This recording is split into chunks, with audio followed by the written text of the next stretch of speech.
Yo guys, Superior David here, coming at you not from the corner of the living room. As you can see, we have finally moved into our new apartment and I've got a dedicated streaming room, so big things going on in the Superior household. But since we last chatted, we have gotten like a mini set as well as some balance changes, so there has been a lot changing with the meta. So I thought now would be a great time to go over some of the best mini set decks so far. So if these types of videos are your jam, make sure to hit that like button. Also subscribe to the channel if you aren't already, because it tells me, yo David, I do really like these videos and I want you to make more of them, and I will make more of them. So I guess with that out of the way, let's get into these decks. So as always, we'll be starting off with a deck that's truly dictating the meta right now, and that is Control Warrior. And the list I'll be showing off here is Chosen's Rank 7 Legend Control Warrior list, and as you can see, this is a non-Kazakhstan version of the archetype, which I think just does a bit better against the general field as opposed to the Kazakhstan versions. Either way, both decks just are so good right now because of the From the Depths. Sometimes you'll high roll, you'll hit like Mutinous, Nelly, Rokara, and get those down on turn 4.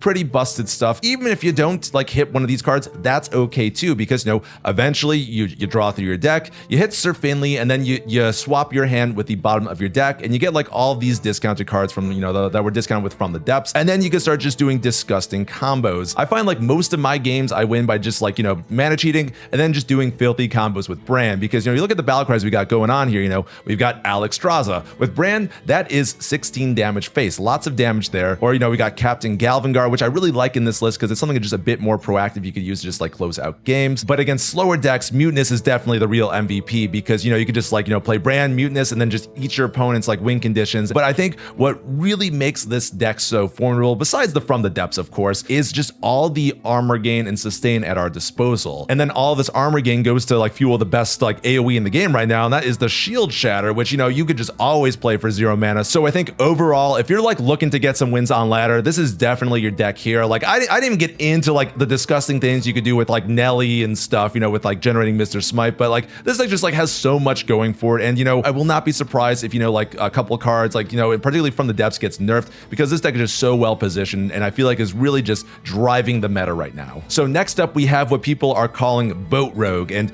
basically this is like a Thief Rogue that runs like more of a pirate package with like the Edwin and Mr. Smite, as well as the Ajaran Vessel. What makes this version of Rogue so powerful right now is just sort of like this pseudo like thief package we're running, of course, with the Maestra and then also the Wild Paw Knolls, which were recently buffed. The Knolls basically just like allow you to just push like any board-based deck off the board in the early game, and this sort of gives you the space to work towards like these very scammy plays with like like Edwin or a Vessel, like I mentioned earlier. But what I really like about this list in particular is the Peasant and the Fillet Fighter. These are both great 1-drops right now.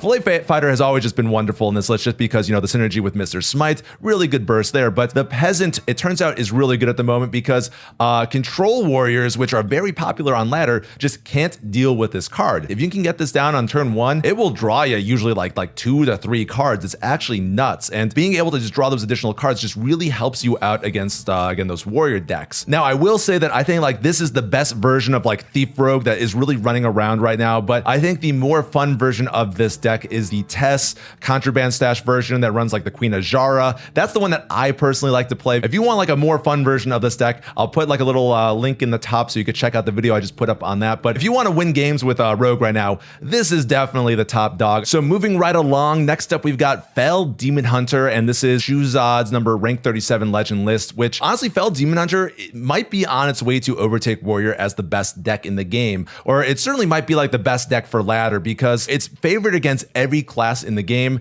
and then its unfavored like specific matchups are just slightly unfavored. It's not like too unfavored, and really that's because like this deck just has so much going for it. It has like really early game board control, just just due to like just the innately powerful Demon Hunter hero power just being 1 mana. Then you throw in like a Dead Prison Glaive, and then like a Fell Barrage and multi-strike. It's really easy to just take control of that early game board from the get-go. Moving into the how we close out games, that also is what makes this deck so good because we have quite a number of like win conditions here. Things we've seen before, we got the Stheno, which you can combo with like a bunch of spells to go face, or even better yet, combo the Stheno with the Kurtrus, and so every time Stheno attacks, you can refresh that Kurtrus hero power. We've also got some newer stuff like the the recently buffed Xylag, but even beyond that, we have a way to just sort of do a little scammy high roll thing with the Carrier Fell Soul. Being able to get the Xylag out of turn early is really good. I mean, even beyond that, just getting 2 Xylags in the game could just put on a lot of pressure, and I feel like this deck overall is sort of the reason why we're seeing the fall of non-Kazakhstan warrior, because this deck has so many ways to like push damage, close out games. Like I haven't even mentioned Jace, which is just the uber nutty win condition, because you just replay all of your fell spells and can just get a ton more damage face, which is why I think we're seeing more people just switch to the non-Kazakhstan versions of warrior. So if you're looking for a deck that's just all around good, nothing too polarizing, good matchup spread, definitely check out Fel Demon Hunter. Next up on the list, we've got Fribz's rank 45 legend Holy Paladin. Now Holy Paladin as an archetype sort of gets overshadowed by Control Warrior, but I think it's still like a decent deck for ladder, because while it will struggle a bit against Control Warrior, it has very solid matchups against Thief Rogue, as well as the Demon Hunter that I just talked about, which is just an ever-growing presence on ladder. And what makes this deck so good, of course, is just all the healing and removal with like the Holy Maki, and then of course a quality Pyro, and then you slam down the Lifeforge Cariel, and it just becomes so much harder for decks to kill you because all of their damage is halved. And then we've also got some really good tools from the mini set here with the Light Ray, which is just such a beast of a card. You could get this card down for like 0 mana very early in the game, or just very fast. And then a lot of times, if you want to stabilize, you'll just slap down like a Garden's Grace on it, and it's very tough for decks to remove that. Then we've also got the Myrmidon, which I think people have been going back and forth on if like if you should include this card in the list or not.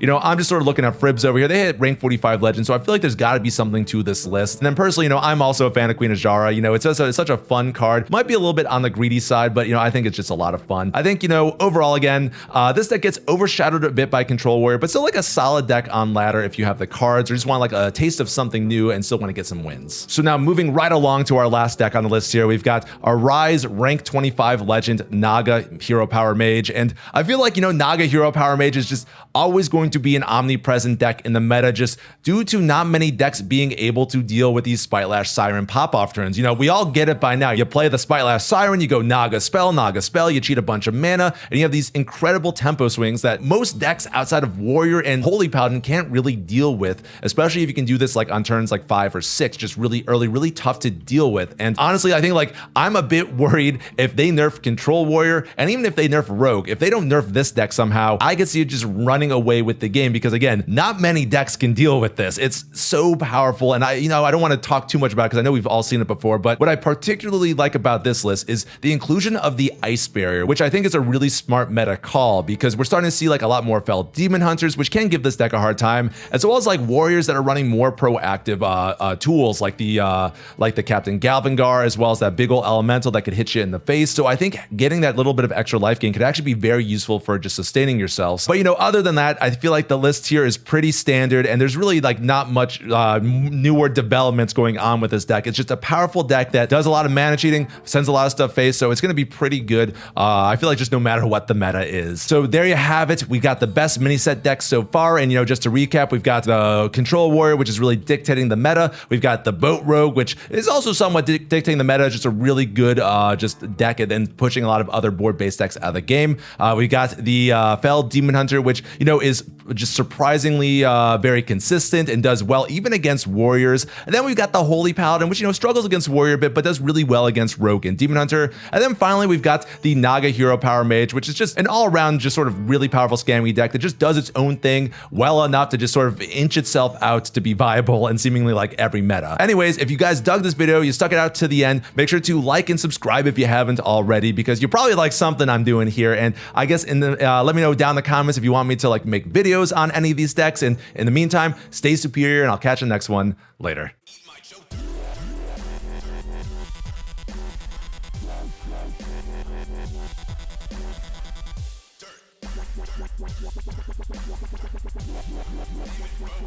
Get that